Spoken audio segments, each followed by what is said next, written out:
Good evening, everyone. Welcome to another beautiful Wednesday with us on Live with Lloyd. I am your host, astronumerologist Lloyd Strayhorn. The distinguished gentleman you see there in the flyer is my guest. He is from London. I had the pleasure of meeting him, and I will tell you all about that interesting experience. There is no question about that. Let me just get a couple of things straight first. Whoops. Okay, there we go. Okay, everybody, thanks for joining me this Wednesday. Um, we're going to be talking about astrology. So, for those of you who would like to submit your birthdays and whatnot, feel free for the next hour. But before I do that, let me tell you about today's forecast. Please like, share, and subscribe. I will never ask you or DM you for money. So, if you get it, it's not me. But today is Wednesday. It is the 15th of October of 2025. The sun is in Libra, the moon is in Leo. It's a 1 universal month, a 4 universal week, but a 7 universal day. So those who happen to be Pisces or Cancer, or if you're born on the 2nd, the 7th, the 11th, the 16th, the 20th, the 25th, or the 29th of the month, this should be favorable. So before I bring on my distinguished guests, let me tell you about my sponsors, which is Dr. Uchenna Hackett. He's put out his book, Soul First, Master 24 Hours, Master Life. It is available on Amazon, and it's in an ebook version. And I think if you do it, if you go there and get the ebook version, it is complimentary. So please, I've had him on last month. I'm going to have him back on soon to talk about the book and do an update. But to get a copy of it, please just go to Amazon.com and just click on Soul First, Uchenna Hackett, and download it. Also, speaking of another book that's just been published, is by Miss Kimberly Williams, and she has a book out called The Business of Numerology. And so when you purchase her book and read it and leave a review on Amazon, and you take a screenshot and submit your email to her with your business name, she will give you a complimentary assessment on your business.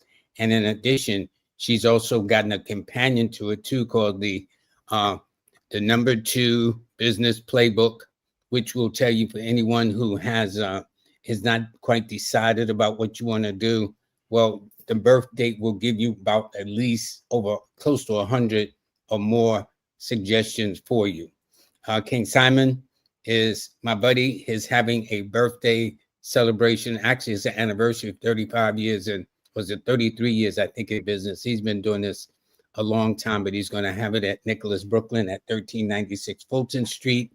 And that's going to be on Saturday and Sunday, November 15th and 16th. And speaking of that, also one of my sponsors is Nicholas Brooklyn, celebrating over 50 years in business. Definitely go there. This particular Saturday, the 18th, there's going to be a donation for a health fitness class. Now, it ain't that you got to come and do kicks like this, brother, but it's about the emphasis is on health. I will be there on Sunday. Also, another one sponsor is what they call it. Let me see. The interesting is Recept, and Recept is an AI program for those of you who have a business but want to kind of give it a more polished, professional feel. This is designed where to take your calls, schedule appointments, and things of that nature for you. And then also Numeralytics with Melinda Valentine. And she, as you see, is opening up her services. And so for those of you who wish to get in touch with her, just go to her phone number at the bottom, 302-492-7722. That's 302-492-7722. So get your quick keys consult. It was 30 minutes.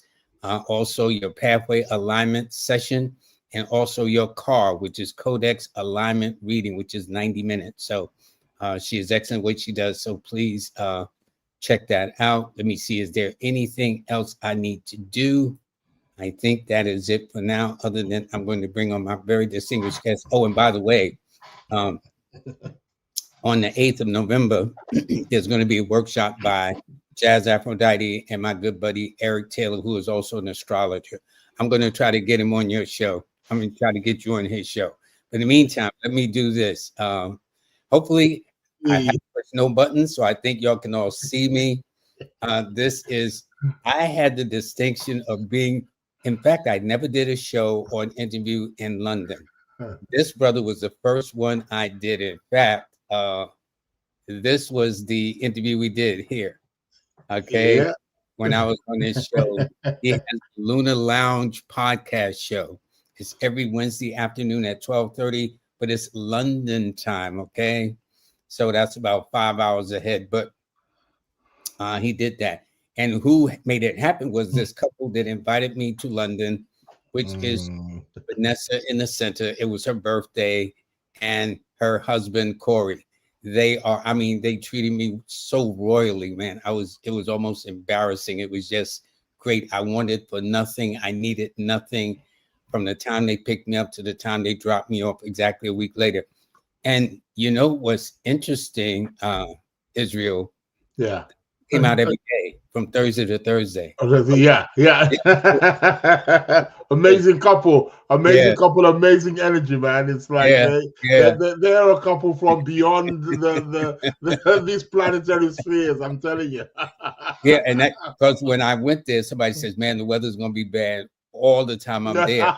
But the sun came out that Thursday when I Yeah, landed, oh yeah, and yeah, every yeah. other day until I left the following Thursday. Oh The yeah, sun you was brought out. that It was sun with you, just brother. So yeah, yeah. No, it yeah, was great. It was great. and also Israel took me on a tour of London. One of them was the astrology shop we went to right here, Yeah. and that's when they found out that my name was in one of their books, so they ordered my Books, books right yeah. away. And of course, this is a picture of I Yeah, and outside yeah. of the outside of the astrology store. I bought about Stop. 5 Yeah, books. I says I exactly. don't need to buy more numerology books, but I did anyway to add to my Came out with a large collection. caseload. Yeah, yeah, yeah, yeah. So, Israel, how are you, sir? And first of all, it's an honor and a pleasure to have somebody from across Listen, the pond, it's as you would say. listen, Okay. listen. It's a great pleasure. It's an honor to be on this show. Seriously, it's long awaited, and yeah, I can't. Yeah, it's wonderful.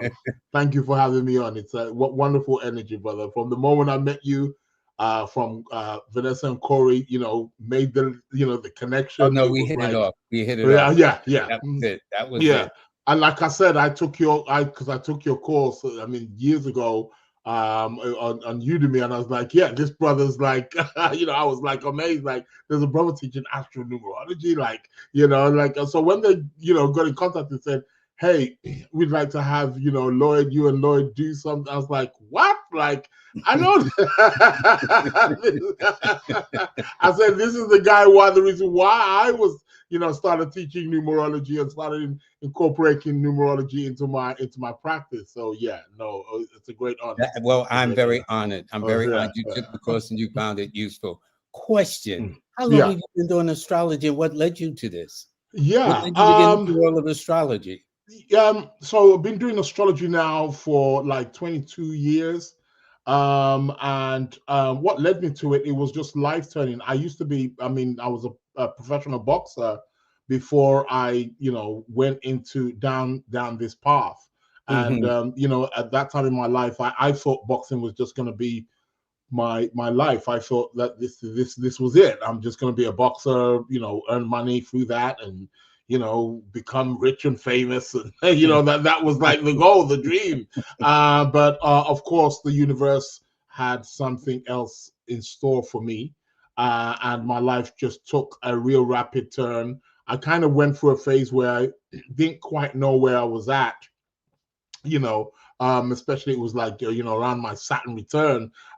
So, just didn't quite know, what was happening with my life. And then before I know it, I found astrology. It found me, and I took to it like a duck to water. I never looked back. I, signed up to the courses, at the time, and yeah, started learning it. And before I know it, I was, doing it, teaching it, seeing clients, and here we are today. It's been, it's been a very interesting road, but I love it. I love it. I wouldn't change it for the world. Yeah, because in fact, I have a friend on this side of the pond Right. that watched your show.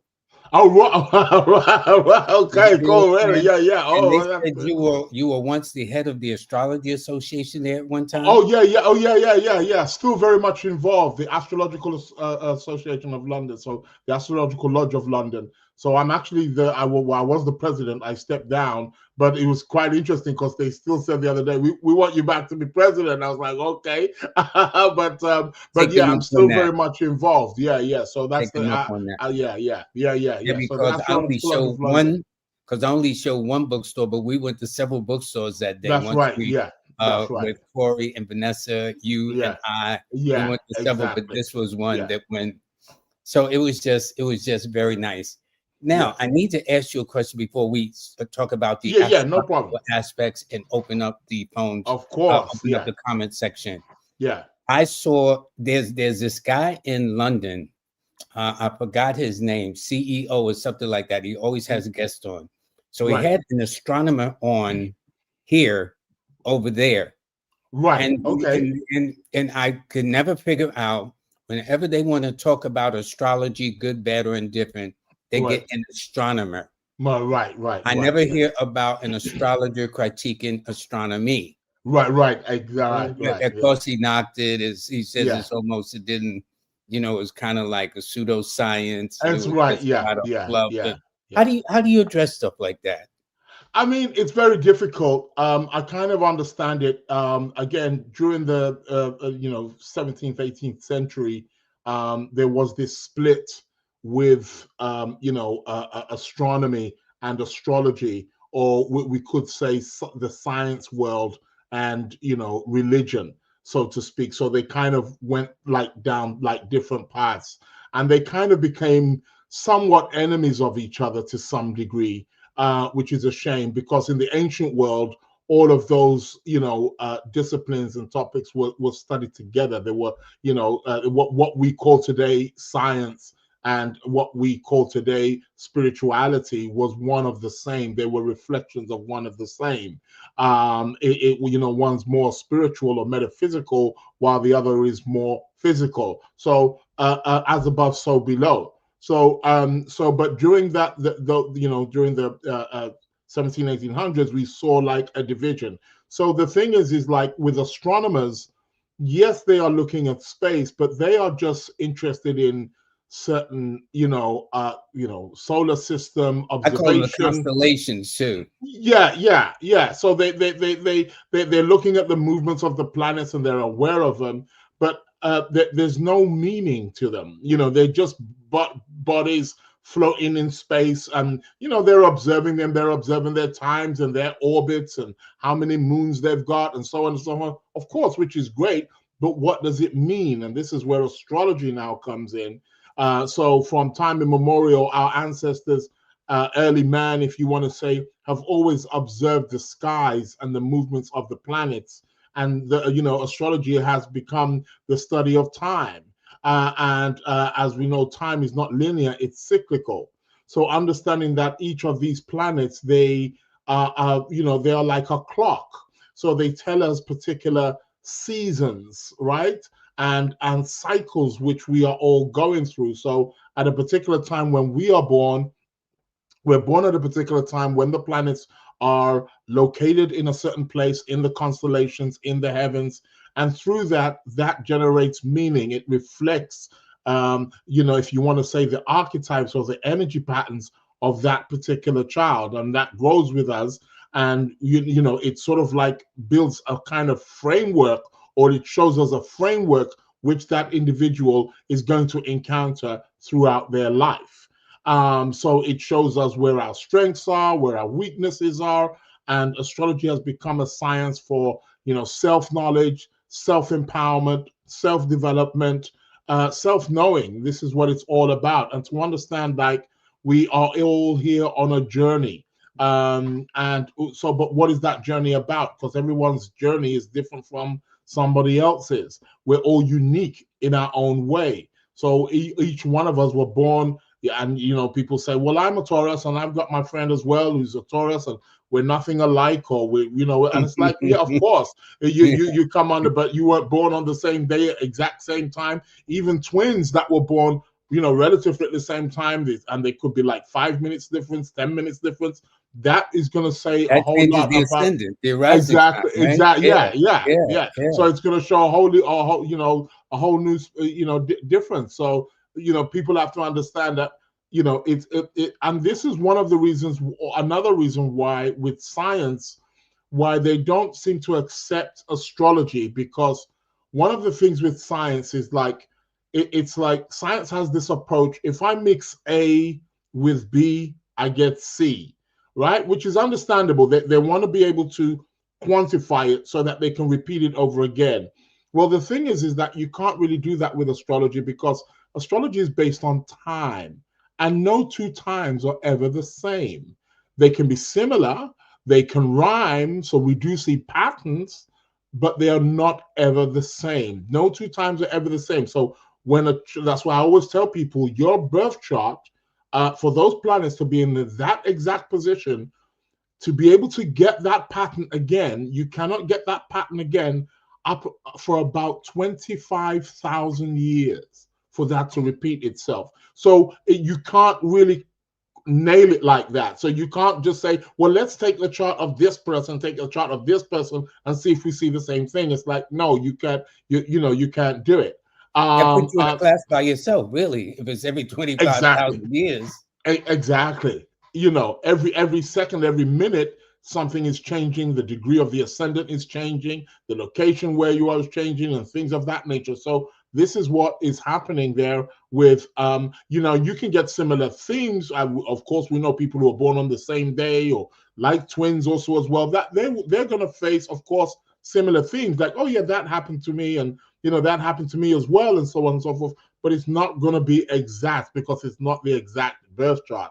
So people and that's the thing that science doesn't, because they want to be able to get it in a box and say, okay, if we get that and that, but you can't do that with astrology, because no two times are ever the but same. I will say this to you too, brother Israel. To me, Yeah, it is a science, because yeah. there's a pattern that you must follow. When you Oh yeah, see an yeah, astrology, you must give them the month, the yeah. day, That's the right. year, the time, and location. That's Exactly. regardless. So that's Yeah, scientific. And I will lead this question too.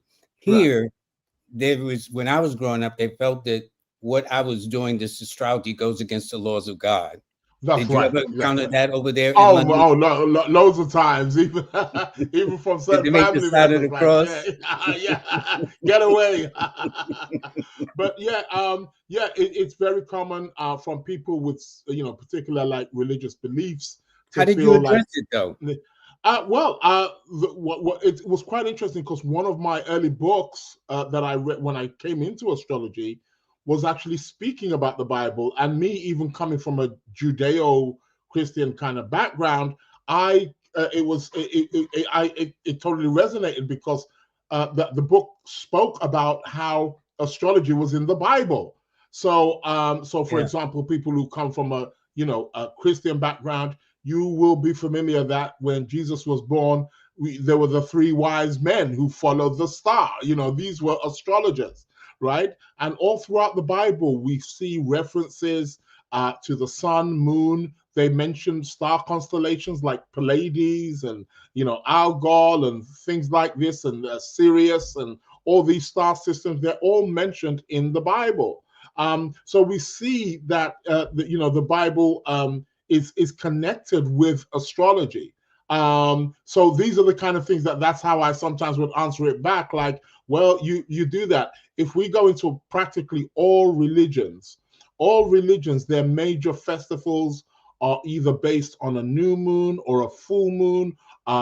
Easter every year, I always tell people of the Christian faith, I say, well, do you celebrate Easter? And they say, yeah. And I say, well, can you tell me why Easter is never on the same day every year? Why is it sometimes it's in March, sometimes it's celebrated in April? April, yeah. What's happening there? I mean, it's to do with the death of Christ, right? Well, you can't kill somebody on 2 different days. It's got to be one day or the other. And they say, oh, well, they don't know. Well, I say, what? The reason why is because the Good Friday weekend, which leads up to that Easter weekend, it's based on the first Friday, which happens after the full moon, after the spring equinox.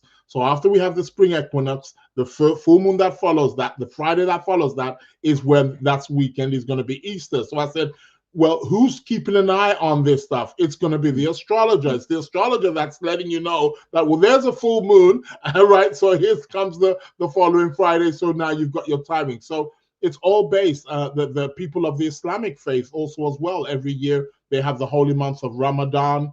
And again, it's timed by the new moon. It's all new moon. In Chinese astrology, the Chinese New Year is the new moon in Aquarius. Right. That's right.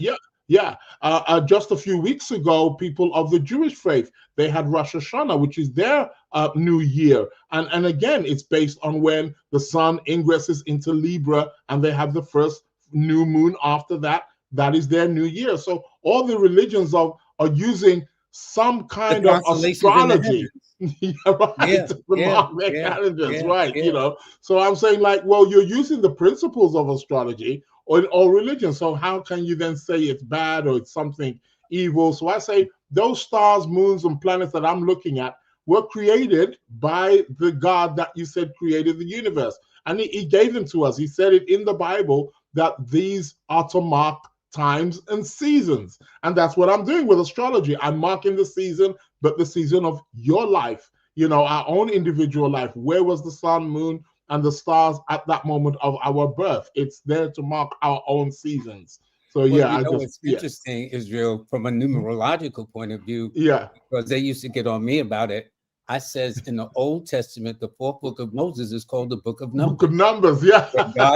With God, see, and I told him I didn't write the good book. Okay. So, on the first day of the second day of the second month, to name the armies by their name and their poll. Exactly. Then further down in that same chapter they gave all the 12 tribes of Israel their specific numerology. Yeah, exactly. And then another thing that would get people upset is I would say, well, okay, since Cain killed Abel in the Bible, name me a war fought in the name of the sign of Libra, your sign. Right. Yeah. Name me a war fought in the name of the sign of Aquarius, my sign. Exactly. Then they get upset with me. Exactly. They want to get upset. You know, another reference, which a lot of people don't realize in the Bible, where Abraham, there was a period where he didn't have a child, and he was, you know, conversating with God about him having a child, and God said to him, look up into the sky, into the heavens, and count the stars, and that's how many children that you're gonna have. But actually in the original translation, or in the Hebrew translation, the word that he used was mazal, and mazal means it's the 12 signs of the constellations, right? So he told him to basically count the stars, and those, he counted the 12, which ended up becoming, because then he had Jacob, and Jacob ended up having the 12 sons of Jacob, which became the 12 Israelite tribes. So essentially it was a reflection of what Abraham was counting in the heavens, the 12 zodiac signs. So yeah, it's all there. There's so many references, I know. to astrology. It's unreal. Well, before we turn it over to our people in the comment section, yeah, what about those that say that what we do, astrology, numerology, are pseudosciences? How do you answer that? Yeah, well, a lot of it comes from a place of misunderstanding. And I just say to people, it's fine, you know, question everything, but have a look into everything. Research what is the origins, how does it work, does it make sense to you? Again, the pseudoscience, again, they're kind of looking at it as a kind of a group of people who are claiming that they're using some framework of science, but essentially they you know, it's not real. It's you know, it's phony. It's something that you just made up to kind of maybe grab people or to use. Right. And it's like, yeah, what we're dealing with here, it's not arbitrary. It's not like somebody just woke up one morning and said, oh, I'm gonna make this stuff up about numerology, and number one people are this and number one. No, what numerology, astrology, and all these sciences are, essentially they are nothing other than the reflection of the universe, of nature itself. Our ancient ancestors realized that there were correlations. They saw correspondences with numbers, with the stars, with the planets, with the sun and moon, with the planets that are going around in our solar system, and they were able to connect it and correlate it and correspond it to particular aspects also of our life. So it's not arbitrary, it's not something made up. It's actually an actual science, a reflected science, which is reflected in nature, in the universe that we are all living in. So I yeah, would say that is exactly yeah. right. Now, before we do, on in November of last year, Mhm. the Pluto went into the sign of Aquarius and will stay there from 2024 through Yeah, 2044. What does that's that right. mean? Because isn't Pluto the sign of revolution and Aquarius the sign of revolution? Yeah, oh yeah, Pluto. So Pluto is all about transformation. So Pluto is a planet that, whenever he's going through a sign, he brings like a purging. So Pluto has a kind of purging function, and anything Pluto touches, because Pluto is the lord or the god of the underworld. So he brings things up from the depth, kind of like the phoenix from the ashes, and he purges them. He changes them, and he basically, his purpose is to purge anything, transform or transmute anything that which is being corrupt. So he takes it. He's taking stuff Interesting. from Very yeah, interesting. right, yeah. So things that which of we've things that we've outlived, things that we no longer need. It's kind of like the snake which sheds its skin, or the butter or the caterpillar that goes through the cocoon in order to become the butterfly.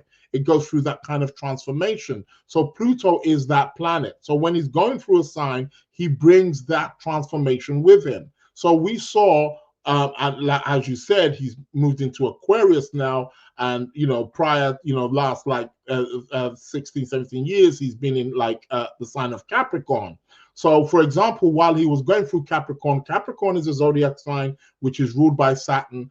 And, Capricorn is a zodiac sign which represents like the government establishments, the people, in certain positions of power, people who control the organizations of the world, and so on and so forth. And we've seen huge amounts of change and transformation, and governments who perhaps maybe who've been corrupt, who've been, we've seen a lot of exposure in those last, 18 years while Pluto was going through Capricorn. So this was what he was doing. So now he's moved into the sign of Aquarius, which is an air Uh-oh. sign. And it's like, right, yeah. So Aquarius is the zodiac sign which belongs to the people, because Aquarius is a very socialistic sign. It's a very humanitarian sign. People know in astrology that Aquarius is about humanitarianism. It's about about human affairs. So now Pluto is now moving through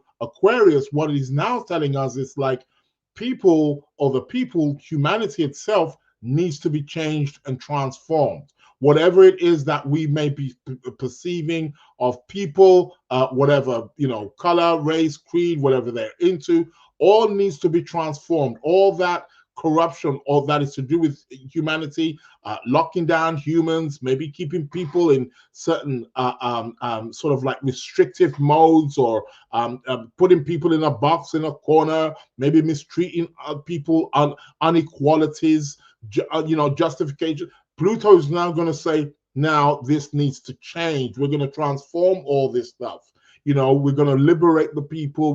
The people are going to get back their power. And we're going to be seeing more and more, if you want to say, quote unquote, like revolutions and changing, and people rising up against the government. And no, this is not allowed. We're not accepting this. And it's all this power to the people. And this is what Pluto in Aquarius essentially is about. Aquarius is also linked with things like astrology, numerology, because Aquarius again has this kind of unusual, it's the eccentric sign. It's for those people who are, rather eccentric. So for the people who kind of stand out, who kind of lead the group. So Pluto in that as well is also going to bring a big revolution. So things like numerology, astrology are going to start becoming more. We're going to start seeing more and more people gravitate towards it now. It's going to open up the doors. Pluto's going to open up those doors and say, hey, look, people, right, you've been in this kind of structured framework for so many years,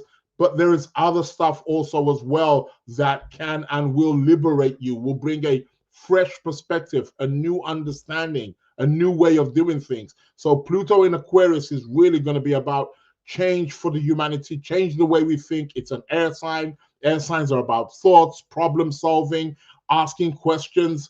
How can we progress forward? How can we be innovative? All of those things. So Pluto is going to bring a huge transformation and change through the people with that. So now, does that explain, Israel, the advent or rise of AI? Oh, most That makes definitely. sense. Most definitely, because Aquarius is the zodiac sign which is strongly linked with technology. Hmm. Again, it's an air sign, and air signs are always to do with information, right? Technology, information. So AI is really, and it's quite interesting because even just in the past few months, because we've also had the planet Uranus also moving to Gemini, which Yeah. formed a trine with Pluto. They are trining even right now as we speak.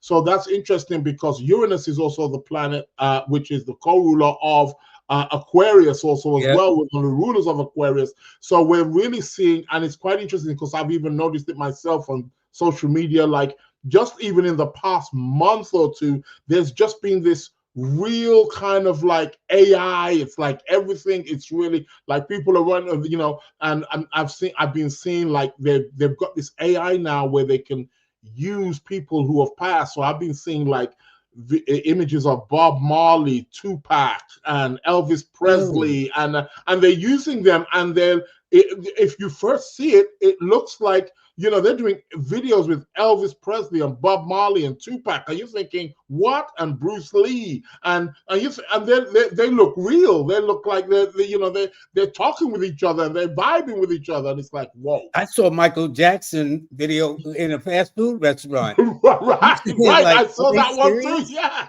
Are they serious? with a box of chicken. I Yes, saw yes, one as yes. well. I saw one with Dr. Martin Luther King with some jewelry, and he was buying a milkshake, and he's saying, "Look, I have a dream," and this stuff looks real. So this is what the AI essentially is. So we're going to be seeing,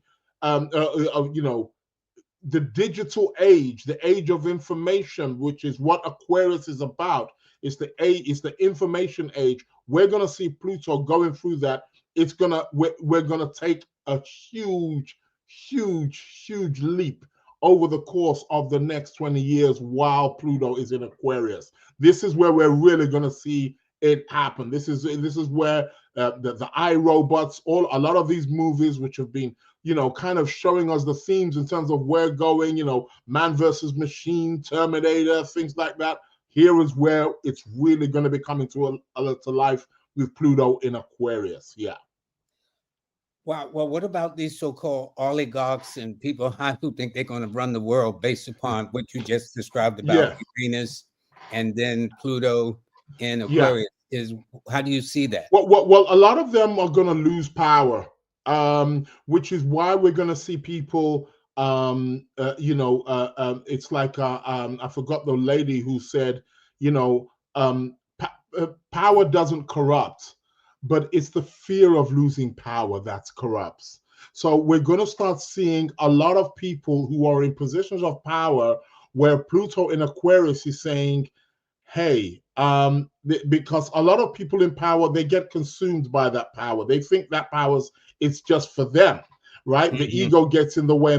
Now Pluto's going to come along and say, I'm sorry, but that power, yeah, you've got that power, you might be the holder, but it's for the people. It's for you to help the people. It's there to help humanity, to advance humanity, to move it forward. It's not for you to just hug on to so you can have your big yacht and your fancy. Yeah, you can have your life, but what are you doing for the people? So what's going to happen with a lot of these people is they're going to lose their power. They're going to lose their wealth. Because one thing is quite interesting. If we look through history, very often, every time there's been big revolutions or big changes in society, in most cases, it tends to affect the poor people or the common man, so to speak. But this one, it's going to be different. There, it's actually those rich oligarchs. It's actually the upper middle class, middle class. They're the ones that's going to be affected, right? Because they're the ones running these big giant tech companies and making billions of dollars, and the maybe likes of maybe people like Bill Gates and stuff. They're the ones that's going to be hit, because after a while, all of this AI is going to remove them. The common man's going to know how to use all that. We can program also as well, so we can make our own programs. We don't need you to be, we're not going to be reliant on certain gadgets that you've been, feeding us and making money of. So the power is going to be handing over. We're going to see definitely a power shift, where the common man, the average man, humanity as a whole, it's like, come on, let's do this, let's get together. It's not going to be like, oh, this rich guy at the top who's controlling everything, or the 1% controlling everything. That's going to have to break. That's going to break down. What's interesting, I put it another way. I says that what it means to me in my way is that winners become losers and losers become winners. Winners, right? In other words, those who think they're at the top dog, okay, right, yeah, they're going to be a humbling experience. But for those in the the losers, supposedly those who struggle, those who've been very determined and whatnot, they become the winners. So we're kind of saying it in another way, but it's all the same. Yeah, definitely, it's the same. Yeah, definitely. I got to tell you this, Israel. I'm going to keep you on past the hour. I mean, no problem. I'm here, bro. Okay. Let's party. Okay. In fact, this is our first person to leave it like you, because your birthday is October 6th, and this person is October 8th. Right. So now, the one thing I did, folks, is I asked Israel, do you need the time? He's not operating from an ephemeris, which means the moon and all this other stuff, but he has his own way. And Israel, I must tell you to your face, thank you for enrolling in my numerology course and adding it to the platform. No problem at all. So it was a great honor. Like I said, it really kind of, it was the kickstart to like, okay, you got to start bringing in this discipline into your, your practice, and start knowing more. I mean, I knew about numerology, but not in so much depth. But it's when I watch your videos, like, okay, this brother's speaking to me, and he's saying, go out into the world and start teaching the people. So yeah. So yeah, cool stuff. So we got so this is the first chart that is up, right? Yes. Okay. Now let me say this to the viewers. He won't be able to go in depth because we got so many people. He's just going to critique it, and we are going to give his banner where you can contact him, so you can get a more in-depth quality reading. In-depth quality reading, definitely. Yeah. So so how do I pronounce this name? Is it? I call it Cheryl Herbs. Cheryl Herbs, right? Yeah, Cheryl Herbs. Cheryl Herbs. Okay. And it's the 8th of October 1962, right? Because I know in America you guys write. Again, it's quite interesting, because when Brother Lord came over here, he you adjusted great, because you were able to read like, hey, you guys put the day first, then the month. So he kind of like was. And not only that, I said you guys drive on the wrong side of the street too. Yeah, exactly. So it was great. So so I've got their chart here. So they're obviously born a Libra. They've kind of got a bit of Scorpio also to them too. So Libras are people, they're often known for being quite diplomatic and quite graceful. But with this person, the planet which rules Libra is Venus, and this person has Venus in Scorpio.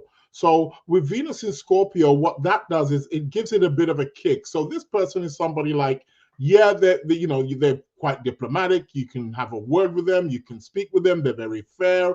But, once they get past all of that, this person is going to be somebody like, hey, like, don't mess around. I'm gonna kick your ass if I need to. This is the way they're going to be. I also noticed that this person's born under a Mercury retrograde. So it's very likely when this person was perhaps maybe nursery or kindergarten years, maybe like primary school. I don't know what they refer to primary school. I know you have high school or junior Yeah, they high, call it elementary school. Yeah, elementary, like now they got elementary so many school. changes. Yeah. Yeah. Yeah, so it's very likely that this person perhaps maybe was just a little bit shy, didn't, express themselves, with real conviction in some kind of way, kind of held back because Mercury, the planet of communication, when it's retrograde in the chart, it often indicates somebody who, may be just feel a little bit sort of like withdrawn or withheld in terms of their communication styles. But it does get better with age. Very often, maybe around the teenage years or late teens, early 20s, they start coming into themselves and start expressing themselves better. But however, that is very often people born with that Mercury retrograde, it's still kind of there. It's kind of niggling away at them, kind of thing like, oh, should I say that? Or am I smart enough to do that? Or, sometimes, those are the kind of things which affect it. But again, Mercury also in Libra as well. So this person is going to be very charming, knows how to get what, they want from people. So it's very, very good. They've got a nice trine with Venus and Mars in their chart too. So that's good. This person is going to be a very passionate lover. So whoever their partner is ain't going to be running away too soon. They're going to be, they got that passions there, and it's in the water signs too. So it's very, very good. That deals with the Lots of emotions, right? compassion. Yeah, exactly. They got Mars in Cancer and Venus in Scorpio. So that's really good. That's Now their water. Yeah, moon, sensitivity. their moon is in Aquarius. Now, moon in Aquarius can be a little bit detached. They've also got Saturn in Aquarius also as well. So it can be like, sometimes with this kind of combination, sometimes there can be a little bit of maybe, experiencing a mother who was a little bit sort of like detached in some kind of Okay, way. well, listen, we're gonna Yeah. have to keep it moving because we can't Yeah, give everybody a definitely. Yeah, full so reading that's what because I we thought got a I few would I people. would do But there. we'll So yeah. critique it. But this is intriguing how you break it down. Now, this is Yeah, Pamela definitely. Terry, and she's born on the 12th of June for you. Okay, yeah, 12th, yeah, so I like that one. Yeah, let's so let me get that up and I'll put that in now. So 12th of June. Yeah, and don't Uh forget, folks, he's gonna because he can be like me. We can talk in run-on sentences. We love this very much, but yeah, you yeah. got a lot of people waiting for you. Yeah, no problem. Like I say, a lot of people. No problem, no problem. So we got that. Okay, so with this person again, interesting again, we're getting a theme here, which is often the case when people this person was also born with Mercury retrograde. However, this person was born with Mercury in Gemini. So this person should be super smart. We're talking somebody super clever here, somebody who could be very good with with words, somebody who's very articulate, somebody who could work very well, perhaps maybe with teaching, writing, any kind of communication or information, data or orientated kinds of stuff. But again, for this person also as well, they perhaps also would have been some kind of shyness, maybe not so strong. Maybe they were somebody who started talking even more than they should to kind of overcompensate because of the Mercury being in Gemini. But this person, very, very adaptive. They've also got a beautiful Venus in Taurus as well. So this is a person who's going to be somebody who's strongly aesthetically pleasing, perhaps maybe somebody good looking. This person is going to have a lot of, good taste, let's say, so to speak. Somebody who has an expensive taste. This person's going to have, they need to have some deep pockets to get that money in. But also as well, probably somebody who's, quite artistic in some kind of way, got strong aesthetic abilities, whether it's for beauty or, hair or something of that nature. It can be anything of that nature, which is really, really good. So yeah, they've got a really good chart. Yeah. I'm gonna get a reading from you. Yeah. Okay? Not on the air. I want it more detail. Not on the air, but yeah. This is Shay Ori. They're born the 15th of September of 1983. Right, 15th of September. 1983. This is fun. I'm enjoying Yeah, this. yeah, I'm loving this. This is great stuff. This is great stuff. This is great stuff. So yeah, another one. What is happening here? This is There's always a consistency. There's always another, a pattern with exactly, things. Yeah. another Mercury retrograde. You cannot make this up if you tried. But again, a great Mercury in Virgo. They are a Virgo and they have Mercury in Virgo as well. Again, this person is super, super, super analytical. They're going to be more of a perfectionist, attention to detailed oriented kind of person. But again, in terms of with the communication, somebody who was just a little bit reserved also as well. I noticed that this person's quite earthy because they've also got the moon in Capricorn too. So sun is in the earth sign, Mercury's in the earth sign, moon in the earth sign. So they're going to be more kind of pragmatical, hands-on kind of individual. This is how this person essentially will be. And They've the got a sixth, beautiful. they're born on the 15th. It's the The sixth, which is the 15th, Earth that's number. the 6th. That's That's the correct. Earth number, Right. though. Yeah, yeah.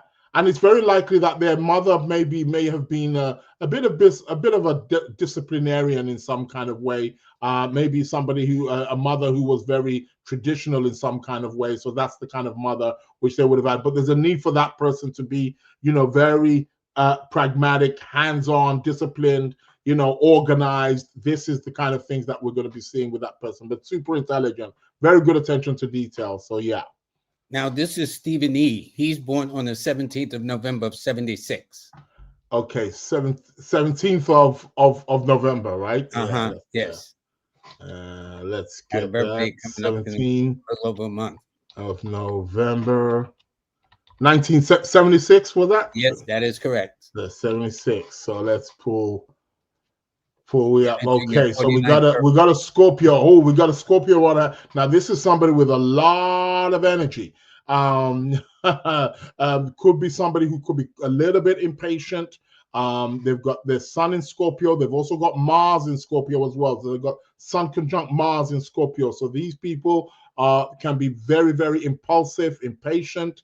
They need to know how to temper their aggressiveness or initiating power in some kind of way. It would be great if this person, for example, does like some kind of martial arts, maybe, or but maybe something physical activity. Working with iron, maybe also as well with metals. That could be something also as well that they could be into. This person would make a good surgeon or psychologist as well, or engineer if they went into that kind of area of life too. So very, very strong. Lots of energy here, for sure. They've got Mercury also in Sagittarius, so this person can be quite blunt, quite direct, straight to the point. No holding back. People with Mercury in Sagittarius, I often refer to them as the foot in the mouth syndrome. They say it as they see it. They're straight in there and very, very direct. And with that Sun Mars conjunction as well, we're getting a lot of energy there. So it can be quite explosive. So they're probably going to be having quite a bit going on because Mars is in Scorpio right now. So they're going to be having a Mars return soon. So a huge surge of energy coming for that. Well, person. how long is Mars going to be in Scorpio? Isn't it about a couple of weeks or a couple of months? Yeah. It's going to be there for. He's only like halfway through now, so we've probably got about another month. We're just about that. So so that's okay. Philly Cat, they're born March the 6th of 68. It's March 6, 68. Let's have a look at that.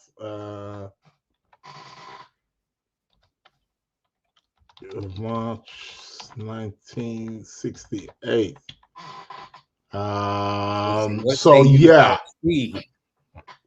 So this is somebody, again, we got the Pisces here. Very, sensitive, emotional, somebody who can, self-sacrifice themselves for others. So this is what this chart is about. The chart's a little bit kind of somewhat scattered. Everything's kind of like all over the place. So this person, when they call that a splash chart? Yeah, exactly. You got it. So they've kind of got like a splash chart. So with this person, they're the kind of person that, kind of doing a little bit of this, a little bit of that, or sometimes it can be a little bit difficult for them to kind of know what they want to do. Or they've also got the moon in Gemini as well, which is going to make them quite mutable in some kind of way and make them adaptable too. They can multitask, but sometimes it can sort of like, hey, I don't quite know what I want kind of thing. Well, if you feel like that's something that resonates with you, what you need to do with that is you need to do a number of different things. You need to be very fluid. You need to be, going from one to the other. I also see you've got Mercury conjunct Venus also in your chart, which is quite good. That can give you good ability to deal with people, communicate with people very well, to really have a good sense of unity and harmony with people. It can be very good for any kind of social skills, or dealing with people in the social social world, like a social worker or something like that, dealing with people, and that can really be good. So yeah, that's a great chart right there, but very sensitive, very giving. Very good. Now, this one is Deborah Lucas Jackson. They're born on the 2nd of May of 1965. So 2nd of May. Okay, let's have a look at that. 2nd of May, 1965. So we got a Taurus here, possibly also a Taurus moon as well. So the moon's exalted. Oh, this is great. They've also got Venus in Taurus also as well. So this is going to be somebody, it's quite interesting because Mercury is in the sign of Aries. Now, Mercury is to do with how you think, how you speak. So with this person, they think very, very quickly. They've got that original, direct talk in terms of what they want, or the mind's very, very speeded up or impatient. But there's something about them, because Taurus is a very slow, down-to-earth, grounded kind of zodiac sign. So with these people, they tend to just want to take their time. So with this person, she may find like the mind is moving at one speed, but the body, or the physical body, is moving at another kind of thing. But she's going to be somebody who really loves her, her luxuries, her comfort. Taurus loves its comfort, right?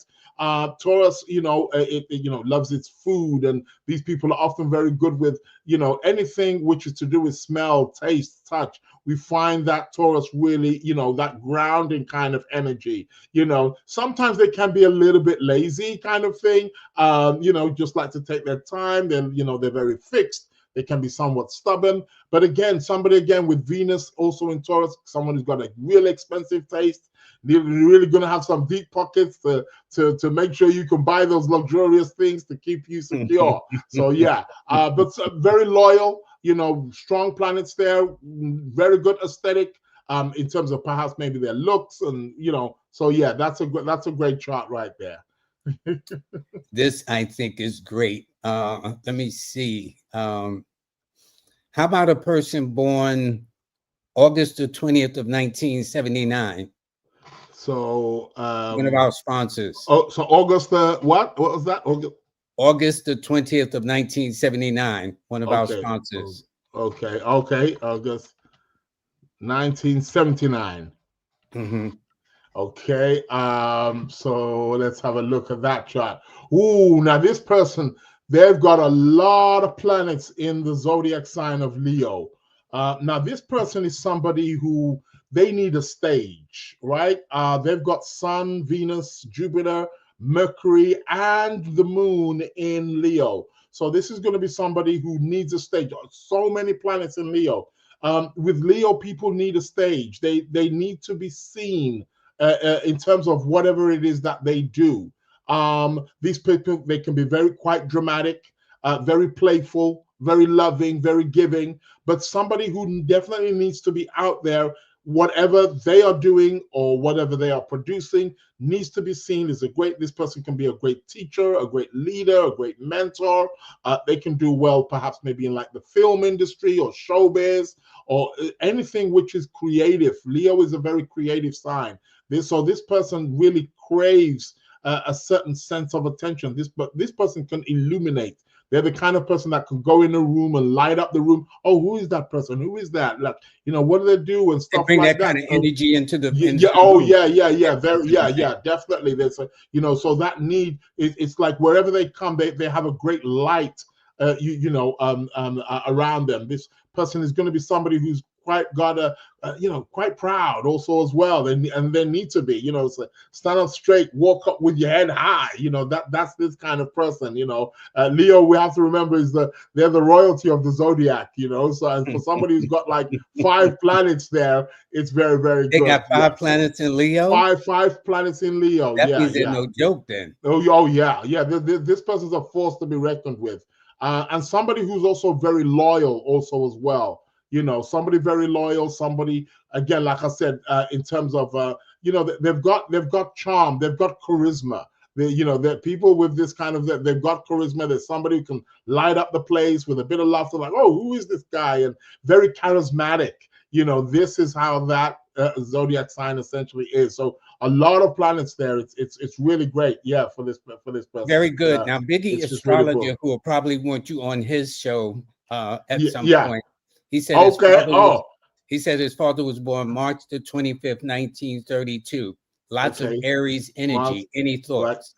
Right. Yeah, let me have a look at that. So that was March. March the 25th, 1932. He was born in the year of the 6. 1932. Let's have a look at that. Yeah. So cooperation. Thanks for giving us. Yeah, thank you. Yeah. So this person's Aries. It's quite interesting because this person's Aries with Uranus in Aries, with Mercury in Aries. So quite a lot of Aries energy there. They've also got Jupiter in Leo as well. So quite a bit of fire going on there. Yeah, a lot of fire. Yeah, a lot of fire. A lot of fire. Their moon's in Scorpio as well, which is also ruled by Mars. But what is interesting is that Mars in their chart is actually in the sign of Pisces. So this person is like, yeah, there's a lot of like energy there, a lot of initiating energy. But beneath that, this person is actually quite sensitive and actually quite giving of their energy also as well. So it's quite interesting. They've also got Venus also in Taurus as well, which is very good. Again, can be quite maybe aesthetically pleasing. Somebody who likes nice things and the finer things of life. Likes to indulge in the physical aspect of life, the sensual part of life also too. But it's quite interesting because initially we're going to see a lot of fire with this person, very burning. But it's like, beneath that, we're getting some water, some emotion, the ability to feel and connect with other people, especially on that sensitive and emotional level. So yeah, that's a real interesting chart there. Okay, good. Now this is Kamala Knight. They were born on the 12th of September of 76. Now they're the first one to put in a time. Okay, right. 9:52 p.m. Although they don't say where. But if they're born at 9:52 p.m., that means to me their sun is sitting probably in, if not the 6th, is probably sitting in the 7th house. Okay, yeah. I mean, yeah, the 5th house, rather. It's either in the 6th or the 5th house, but I think it's the 5th house. Okay, yeah. So, but they didn't say where. So no, they didn't say where. Yeah, 1976. Okay, no problem. But let's have a look at that. Yeah, it's probably going to be around that. So, okay, Virgo, they've got a lot of planets in Libra. So, yeah, Virgo, but this person is somebody, again, who is going to be quite charming, very good getting on with people. They are going to be a perfectionist in many ways.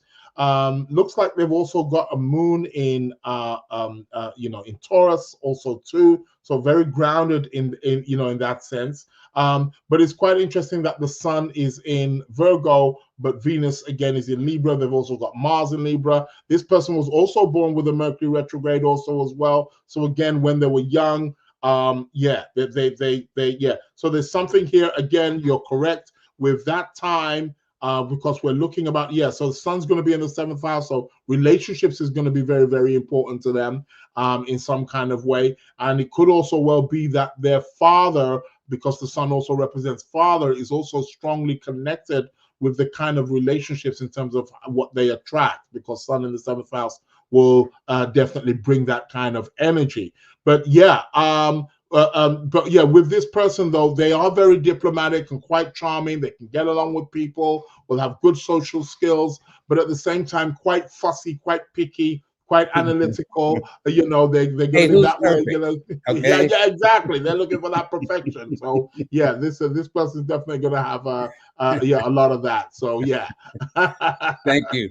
Now, Yeah, this no one is problem. Divine Love. They're born on the 4th of March of 1989. Okay, let's have a look at that one. 4th of For those of you March. who are submitting your names and birthdays, please, I thank you very, very much for this, because I really want to show my London friend off. He is good. Yeah, He is yeah. great. There's a reason why he became the president of the London Astrologer. Okay, there's a reason. Now you know. 1989. Okay. So 4th of March. What we got here? Okay. So we got the Pisces here, gentle Pisces with Venus in Pisces as well. This person is a romanticist. This person likes to romance. Very romantic, very idealistic. Again, somebody who needs to kind of go with the flow. There is this person can be somewhat a bit of a mystic, somebody who's quite poetic also as well at the same time, with all this energy there in the zodiac sign of Pisces, but very idealistic, very, very sensitive in many ways, perhaps even very self-sacrificing, something they give themselves over to other people, want to help other people in some kind of way. This is the kind of chart, what they have in the chart. It's very likely that this person there could be a very strong bond or emotional thing with their father. Maybe it's likely that this person could be the favorite child of the father also as well. Although they do have, Saturn in Capricorn, which is quite good, can make them hardworking also as well. So, there could be an element of that. Their moon, again, it's a little bit late here. So it's either in Capricorn again or in Aquarius. So this person is somebody who may not be the best in terms of expressing their emotions or dealing with emotional stuff so well. They can be maybe a little bit detached or a little bit cut off in that kind of sense. But nevertheless, somebody who's willing to give and willing to share and willing to, they have this kind of idealistic utopian love, world peace and things of that nature. And I remember Martin Luther King, he had Venus in Pisces, and that was that I have a dream, of this Yeah, world. yeah, yeah. And So that, in yeah, fact, that's one of the most quoted and repeated yeah, speeches. yeah, yeah. Of his speeches, yeah, I mean, yeah, everybody, if exactly. you say, I have a dream, they'll say King. It's They don't that's his associate with thing. That's nobody his else, which is interesting. thing. Now, this is Strawberry 1955. They were born on the 7th of January of 1955. 7th of January. Let's have a look at 7th of Jan, 1955. Let's have a look here. So we got the Capricorn with Mercury also in Capricorn as well, and Saturn in Scorpio. So this person's this person's going to be a tough cookie. Somebody with Venus in Sag, interestingly enough. So that's a quite interesting one.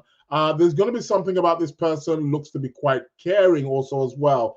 Quite traditional, quite firm. Somebody who's going to be extremely sort of like organized and disciplined, quite shrewd in their approach. Somebody who, again, needs this kind of structure. Somebody who's a great leader in many ways. They could do well in areas of business and stuff like that. Their Mercury is also in Capricorn as well, so somebody's quite pragmatic, down to earth, and very, just they're about their business, so to speak. But the Saturn is also in Scorpio as well, so that gives them a big kick. It gives them that venom also as well, the ability to fight, the ability to not give up. Somebody who's going to be very, very resilient. This person is going to be extremely resilient, somebody who doesn't give up easy, just keeps on going and keeps on going, but does also have a sensitive and caring side to them also as well. Somebody who also can be quite nurturing. Family is really going to be very important to this particular person, and the need to take on that particular kind of energy. So yeah. Now we have Goldie Lee. She's born on the 18th of July of 1988 at 6:20 a.m.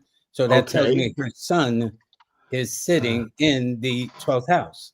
Right. So so it's the 18th of July, is it? Yeah, 18th of July, 1988, 6:20 a.m. So that to me, the sun would be sitting on the eastern horizon in the 12th. Yeah, yeah. 18th of July. So what do we got here? Okay, so we got the Cancer here with Mercury in Cancer also as well.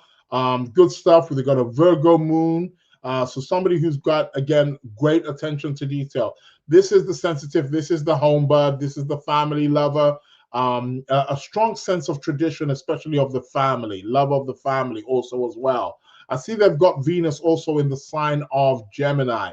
So in terms of maybe on the romantic, this is somebody who loves a bit of variety. They love a little bit of change in some kind of way. So they were born, this person, because they were born again around that time, the sun would have been rising or just risen around that time. So they'll have sun essentially in the first house or something of that nature, around that time, or maybe even past, because the sun would have actually just even gone above. So the sun may be having a bit of a 12th house. If it's a 12th house, there could have been maybe a little bit of absence or difficulty around father, although for Cancerians, there is a strong need or strong love for the father in many kind of ways. But also, again, Mercury in Cancer makes, you see, they think with their emotions, this particular person. This is what it is. They think with their emotions. The emotions kind of gets in terms of their thought processes. So that's how that chart essentially, is working out. But with the Venus in Gemini, that's really, really good. And again, the moon also in Virgo as well is going to make them quite attention to detail in some kind of way. So yeah, that's what we're getting here from from this chart. But right, good, a caring person, a nurturer in many ways. So yeah. Well, brother Chikizi, I hope I'm pronouncing his name. He's from Yes. London. He says you have Oh. great energy, very interesting. Oh, thank you very much, brother. I really appreciate that. Now, he is born on the 12th of September of 1979 at 2:07 a.m. So that means his sun is sitting in the third house. Yeah, it's got like a third house. So he's going to be like a communicator. Does he have a Leo rising? He says his ascendant is in Leo. Does that Leo rising? Okay, so I'll let me see. It's thing in Austria. But again, he's born in Austria. So yeah, in Graz, Austria. So I'll be able to look at that. Hold on. So Leo rising. Bear with me a moment. I'll be able to just get the time in.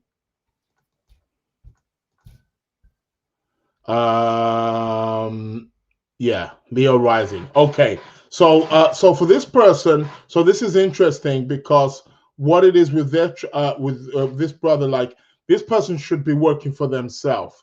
Again, they've got lots of planets in Virgo, very good attention to detail, very analytical. They've also got Mercury there also as well, which is the place where he's the ruler of Virgo. He's also exalted there also as well.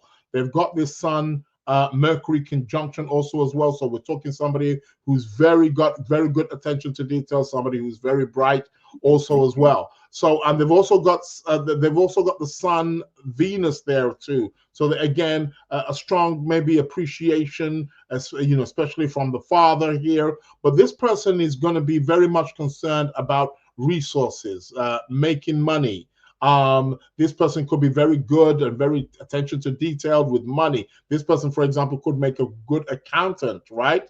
This person is going to travel quite a lot also as well, because with the Leo rising, it puts Jupiter also in the first house. Somebody who's philosophical, like a mentor.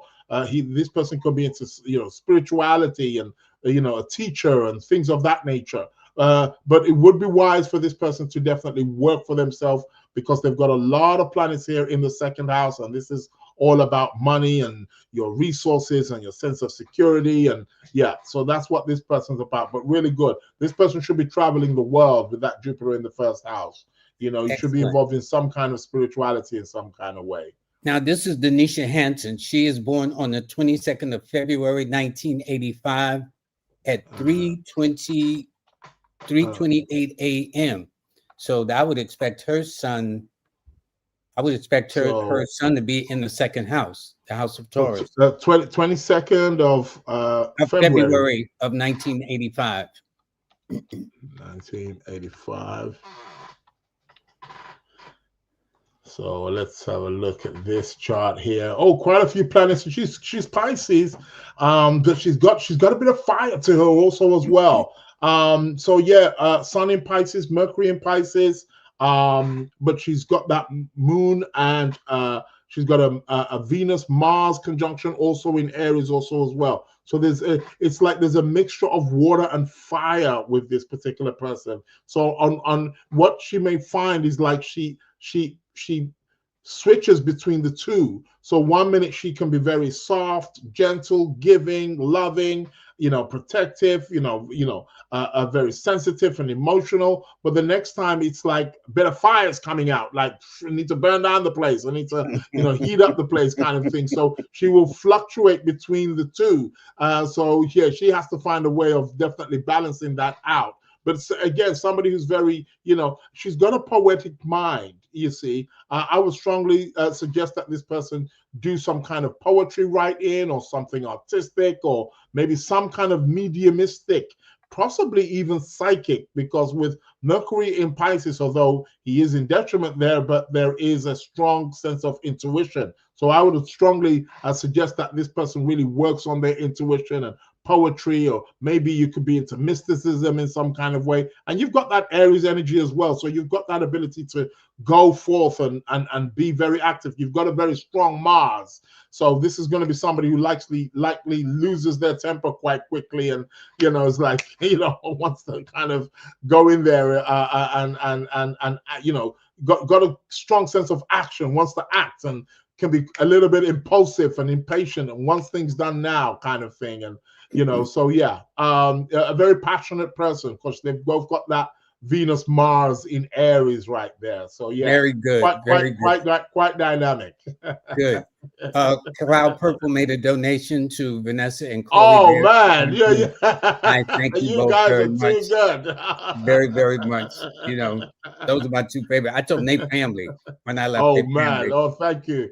And you family too. Okay. Wonderful. Yes. So let's see something. Let me go back a second. We got something else. Yes, yes. Can we stay till about maybe 15 more minutes? Yeah. Of course. Okay, good. So we have Ayana Avina, who was born on the 2nd of November, 1981. November 1981. Okay, let's have a look at that. What's that looking like? So we got the Scorpio, Sun in Scorpio, Uranus in Scorpio right at the end, Venus in Sagittarius, Moon in Capricorn. Ooh, okay, a little bit all over the place here, but Mars is in Virgo. So again, this is somebody, there's an element of intensity with this person. They could be quite quiet-natured in many ways, but they've got the Mars there in Virgo. This person should work on some kind of level with their hands. Very, very important. They've got good Libra energy. They've got a great Saturn. Their Saturn's exalted there in Libra. They've got Mercury in Libra also as well. So this is somebody, again, very diplomatic, very charming, knows how to get what they want. Jupiter's also there in Libra as well. It's a great energy. You're part of that, the Jupiter-Saturn conjunction, which happened in the early 80s. You are a part of that. So you were born under a great cycle with this, very spiritual and full of enlightenment and always seeking to understand, especially with that Venus also in Sagittarius as well. Venus in Sagittarius is really great for traveling. I would strongly encourage you to travel, to perhaps maybe do something music also as well, because your Venus is conjunct Neptune. Doing things like photography and traveling and doing something with fashion or art or something like that could be a place where you could get a lot of happiness and getting things done. I see your moon's in Capricorn, so again, somebody who's very needs that structure. Maybe mother was somebody who was somewhat a bit disciplined in some kind of way, and authoritarian in some kind of way, very traditional in some kind of way. But there's a strong need for you to move and enjoy life and move around, and yeah, that's how that chart is. Well, I'll Nice, say strong this. Scorpio, yeah. In the comment section, you already Yeah. have been invited on 2 different shows here in Oh America. man. I'll pass that on to you after this show. Okay. Thank you. I'm there. I'm there. Say no more. No, that's the kind of energy. I mean, Yeah. really, really, Your really. your wish is my command. I shall be there. No problem. This is Wonderful. nice. This is nice. Hold on one second. Let me kind of go back and play catch up with What some do we got? things. Yeah. Okay, this is Naquisha. I hope I'm saying her name correctly. The 17th Yeah. of October, 1992. So of October. Yes. Now, my moderator is saying there's 65 people, but only 25 have pressed like. Can you please press the like to say you'll like this? Even if you don't like me, Yeah, press it. yeah. Press it. What Yeah, was don't that be last date of aggravated. birth? That was it 1972? 1992. Oh, 92. Okay, Yeah, 1992. Okay. yeah. 92. You Okay, don't want to cool, rush cool, her. cool. Yeah, no, bro, no problem. So we need more likes, people. Yeah, please do. Okay. Please do. Please do. Yeah, we got the great Libra here. Sun in Libra, also Jupiter in Libra, also as well. That's good. Gives you a fair sense of, diplomacy, a need for justice, need for balancing and harmonizing, also as well. I see you've got Sun square Mars, so you need to be. It's a separating aspect, so it's not so strong, but nevertheless, it's still there. So you need to be a little bit mindful in terms of perhaps maybe how you again direct your aggression in some kind of way. Very often maybe doing something physical, maybe some sports, or even though your Mars is a little bit wet in some kind of way. So sometimes it can have a little bit of a passive aggressive kind of nature. It's quite interesting because Venus, your ruling planet, also as well, being a Libra, is also in Scorpio too. So it's got a little feisty element, to it. See, you got the moon in Cancer, which makes you very caring, very sensitive in many ways.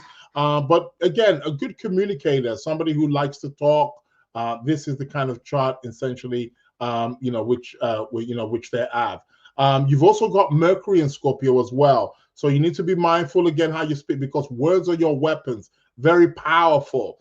Somebody who can go in deep, a deep thinker, somebody who has very penetrating thoughts. You can find things in the depths of things. You make a very good therapist with that. And especially by being a Libra as well, you've got that ability to, work with people on that one-to-one level. But with the Mercury in Scorpio and the Venus in Scorpio, that really allows you to plunge in very, very deep. So you've got very good healing energy, Naquisha. So yeah, you want to definitely want to work that up.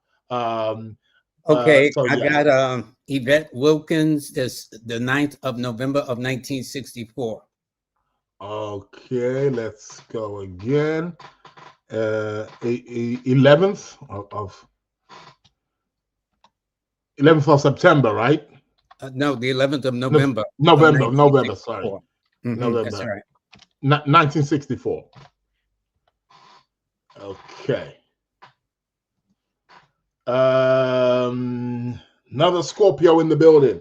So Scorpio, Mars in Virgo also as well. Very good. Technical. You got these technical skills. Great Venus there in Libra. Ability to get on with other people, ability to negotiate, ability to be diplomatic. However, your Mercury is in Sagittarius, so that's gonna, make you quite direct with your words, very blunt. You say it as you see it. But you do have a Sun-Jupiter opposition. So the thing for you is you need to be mindful about balance, right? You have to, Yvette. So you have to be mindful about, not doing too much of one thing or too little of the other. What you will find, Yvette, is that you swing.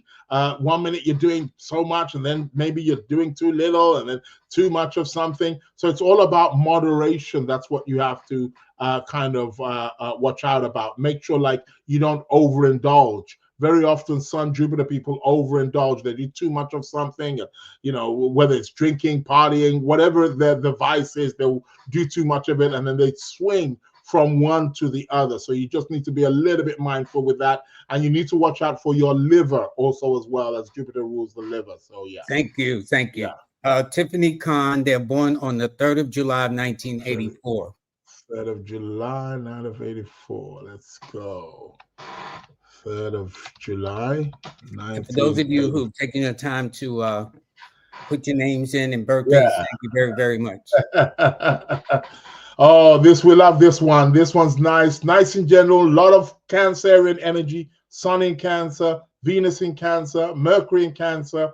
Very caring, very watery also as well. Mars in Scorpio. You're actually having a Mars return right about now. So you're probably feeling a bit of a surge, a pick up right now. You do have Mars conjunct Saturn, but also, again, very watery, a very watery chart. I mean, the moon is in Virgo, so okay, they can get to that attention to detail and they have that perfectionism. But this is somebody who's going to be quite nurturing, quite giving, quite loving. However, with that Mars in Scorpio, this is somebody that you don't want to cross.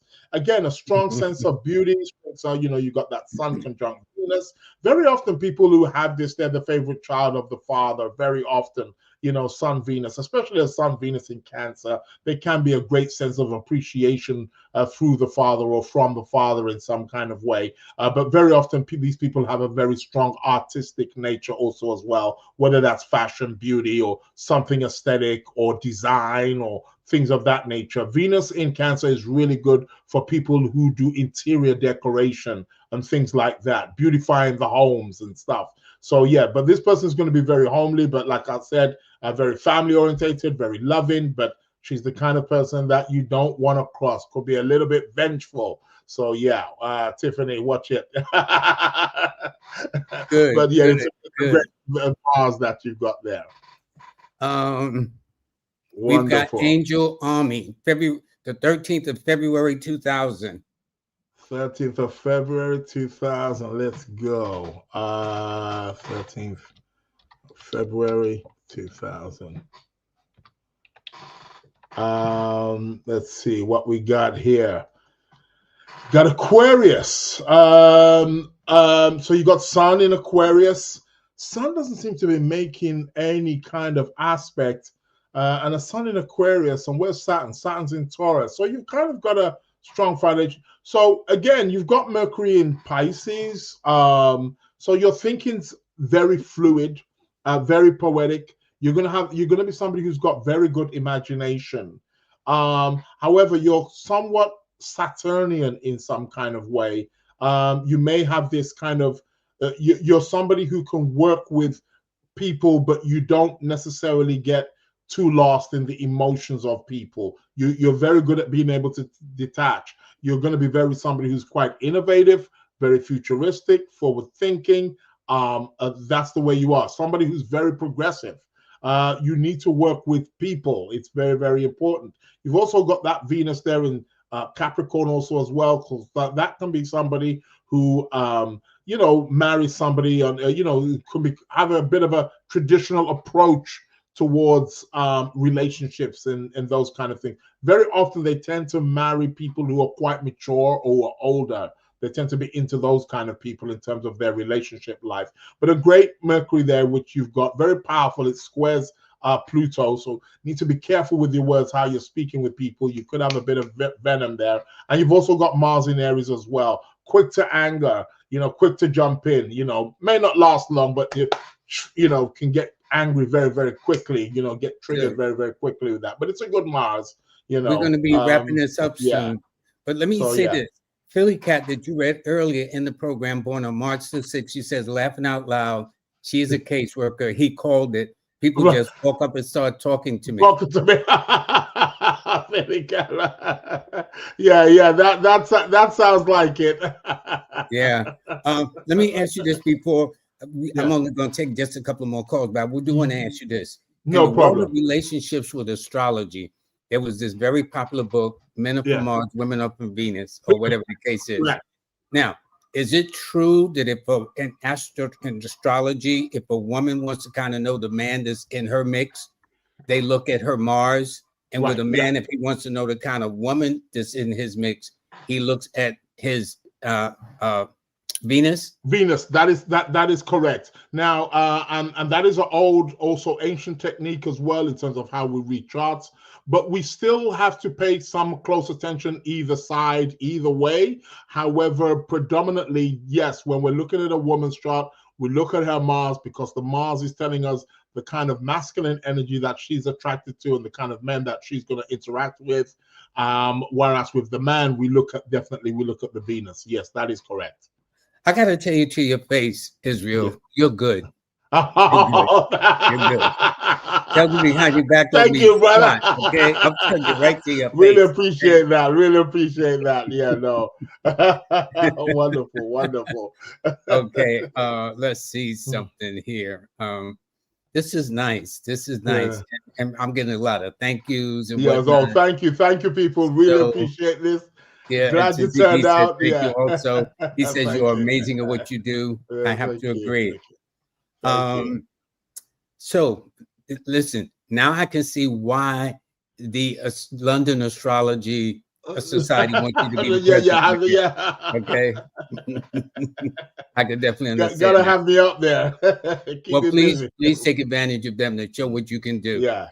Ace Rule, they're born on the 26th of January, and we'll stop in about two after this. The 26th of January of 1970. 1970. Cool. Let's have a look at that. Bring that up. So 26th of January. So what we got here is another Sun Venus. Is that Cassimi? It looks like it's Cassimi also as well. So this person's got Sun Venus in Aquarius. Now Aquarius, it's a zodiac sign which is known for being detached. Again, I would say that this person, again, should be easy on the eye, quite good looking, quite charming, have a sense of grace, maybe strong aesthetics, maybe connected with art in some kind of way. It's quite good. I see Mercury and Capricorn there. So this is somebody who thinks, works, connects on a definitely practical level. Again, another Mars in Aries. We're noticing very strong Mars people coming up here. So people who can, can be a bit fiery, especially when losing their temper in some way, shape, or form. I'm seeing here also as well, this person has Sun squared Jupiter also as well. This can be very good for traveling. It can have a bit of a luck kind of element to it. Somebody who likes to take a bit of a risk. But do be mindful because Jupiter sometimes can just go a little bit overboard. I know you've got the Jupiter Saturn, so Saturn's gonna tame it quite well. So that that's quite good. I think that's good actually because Saturn is actually also in this mix. So I think Saturn will temper you down a bit, and Saturn's your planet since you're on Aquarius. But with the square with Jupiter, again, it's all about moderation. It's all about not going overboard, not looking for the big stuff. With Saturn there, it's like it's something needing to go bit by bit. You've also got the moon in Virgo as well, which is very good, very analytical kind of individual also as well. But I like that Sun Venus there conjunction known as Cassimi. So your Venus is in the heart of the sun. So there is definitely something there, a great love about you. So yeah, wonderful stuff. Now, question. Okay. Yeah. I wanna thank everybody. The things are closed. I gotta give the brother a break. It's after 1 o'clock in the morning now. But the brother said okay? Early hours of the morning. So first of all, I do want to thank Vanessa and Corey. That made this possible for me to meet you. And in fact, it was they who introduced me to tell me to come on your show, and we that's right. Okay, which is how we met. And I said, man, I gotta take a picture of this guy. Okay, So I do want to thank him. But getting back though, this is your banner. This is how people can get in touch with you. Definitely. Yeah, so my email is there. People, don't be afraid. You can hit me up with the email, sacredplanets@gmail.com. YouTube is the Lunar Lounge. Like brother said earlier on as well, I do a live podcast every Wednesday at 12:30 p.m. but that's UK time or London time. So if you So out that's in the morning. So they gotta go. that's going to be in the morning for you guys. Yeah, yeah. I think it'll be at the moment. It's going to be like 7:30 in the morning for you guys. 7:30 in the morning. But you can catch him there. Yeah, and his TikTok is Sacred Planet 7. Yeah, and of course his PayPal is sacredplanets@gmail.com. Yeah. So I've also got a website as well. It's www.sacredplanets.co.uk. So you can catch me there too. You can go on the website too. So yeah, check out a few things. Well, I tell you this, Brother Israel, this was amazing. Yo, thank you. Always a pleasure. Always a pleasure to be here. Seriously. And always a great honor to be here. Seriously, I wouldn't miss it for the world. It's well, I'm very honored. Normally, I don't keep people past. Oh no, thank you. Really. And again, I need to thank Vanessa and Corey. They are family. Oh, listen, Vanessa, if you are listening, if you're up right now, sorry for keeping you up. You and Corey. Corey, give her a big kiss from me. Listen, Vanessa, Corey, I'm telling you. I wanted for nothing. Literally. Definitely. And she even cooked me a home meal too. I brought it back to America too. Oh, you brought it back. I told her to freeze the rest. No, wonderful stuff. So it was just amazing. So listen, I'm going to introduce my sponsors and everything like that. Yes. So can you please hold on? Don't go anywhere. I'm here. Okay. So again, I want to thank Israel. Israel, how do you say your last name? Jose? Ajose. It's Ajose, but some people say a Jose, but it's Ajose. Yeah. Ajose. Okay, good. And please hold on a second. So everybody, I do want to thank you. I do want to thank again, if they're still up, because this is a wee hours, and I know Corey, her wonderful husband, has to get up early in the morning. Yeah. So because of the nature of what he does. But the show has been brought to you by Dr. Uchenna Hackett. His book, please get it. It is 24 hours. Soul First, Mastering 24 Hours, Mastering Life. Then also Miss Kimberly. She just published a book also called The Business of Numerology. So when you get hers and purchase it on Amazon, leave a review, take a screenshot, email it to her at manifestonpurpose@gmail.com, manifestonpurpose@gmail.com, and she will send you a complimentary business report. For those of you who may be, because things is crazy, a lot of people are kind of out of work because of this crazy economy.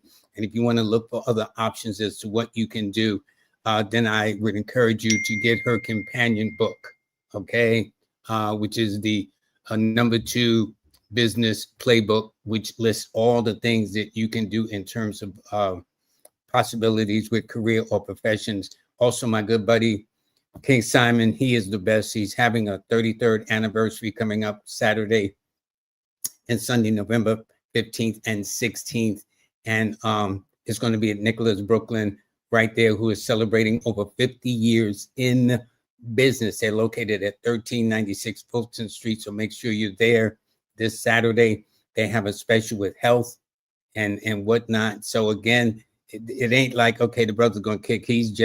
That was just for illustration purposes, but definitely go this Saturday. I'll be there this Sunday. Also, for those of you for Recept, which is a AI program to kind of act as your receptionist, that is good. Please do that. Also to Melinda Valentine, who is working up his numeralytics. And so for those of you who wish to kind of schedule appointments, is there at the bottom of the screen, 302-492-7722, 302-492-7722. And believe it or not, she's born on the 20th of the month. So I think that's interesting. And for those who would also, she has a book. Actually, she has 4 reflection books for each of the signs. Right now, we're in the sign of Libra, which is my guest sign. And by the way, happy belated birthday to Brother Israel. That was 9 days ago on the 6th of the month. And also, I'm going to have on the first Monday in November, I'm going to have Jazz Aphrodite and Eric Taylor. They're going to featuring a workshop on that Saturday, the 8th. So I want you to participate and be a part of them. For those of you My monthly newsletter is absolutely free. We're in the middle of October, so please pick it up. So when you get it in the email, it will look like this. It will only go, if you scroll down, it only goes to Leo. But if you click at the top, right at the top, you can do the whole, all the signs. So you're not just why Leo and whatever the case is. And for those of you who don't see or don't want to read the newsletter, you can hear it because we record the newsletter every month. It's our 22nd month of consecutive recording. And for those of you, I want to thank you very, very much for those of you who downloaded the Star 8 app on your phone. All righty. We're going to be, a lot of the features are going to go premium plan. That's because we want to expand it. And I mean, we're going to put a lot of bells and whistles on it, but I can't do it free. I'm sorry. They kind of don't work like that in this world. So I hope you understand. And, but you'll be it well worthwhile. So everybody, I do want to thank you very, very much from the bottom of my heart. You'll all take good care of yourselves. I'll see you on Monday. And I want to thank my beautiful friend and brother, Israel, Ajose. Okay, y'all take care.